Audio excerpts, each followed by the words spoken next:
Assalamualaikum warahmatullahi wabarakatuh. Perkenalkan, nama saya Intan Dewi Mulyani. Di sini saya akan memenuhi tugas mata kuliah filsafat ilmu yang diampu oleh Bapak Bagas Prakoso. Di sini saya akan menjelaskan mengenai dakwah Islam dalam dunia sekarang.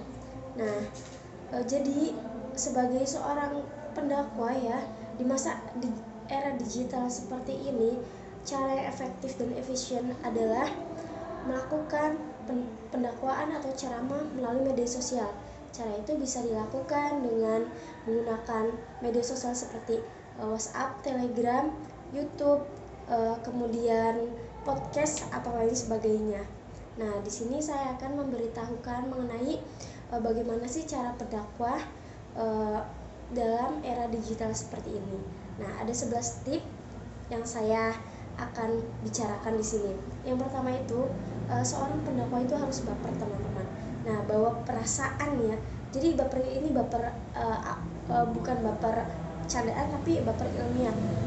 Jadi baper di sini merupakan baper yang dimana seorang pendakwah itu harus mengerti, merasakan apa yang disampaikannya itu tepat, dan seorang pendakwah juga harus memahami bahwa di Indonesia ini ada sekitar 6 agama, kemudian 187 kelompok penghayat keagamaan, 1331 suku, dan 652 bahasa. Jadi seorang pendakwah harus mengerti, harus baper, bawa perasaan agar yang disampaikannya itu dimengerti oleh orang lainnya.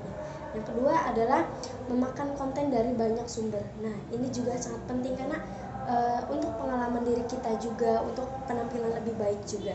Yang ketiga itu mempunyai akun resmi, teman-teman. Pastinya agar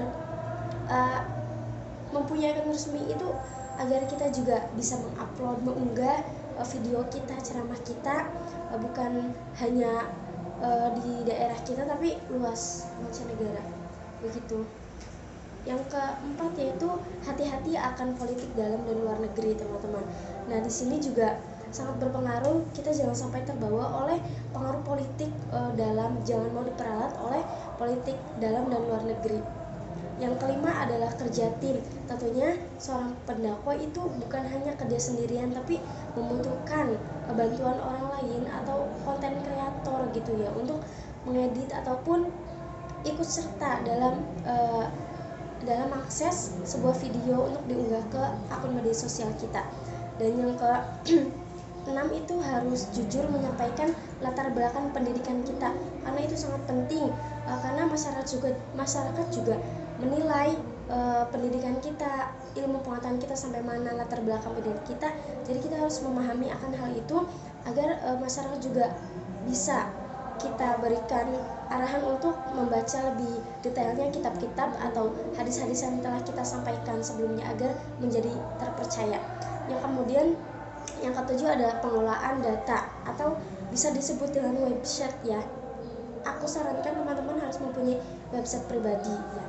Itu untuk mencegah kita dari hacker atau yang lainnya, sehingga kita mempunyai akun atau website yang pengelolaan datanya itu baik. Kemudian yang ke-8 ada kesesuaian perkataan atau perbuatan. Pastinya ya, seorang pendakwah harus mengerti, memahami apa yang disampaikannya, kemudian melaksanakannya dengan baik untuk menjadi contoh bagi pendengarnya juga. Yang ke-9 ada puasa ceramah. Nah, apa sih puasa ceramah itu?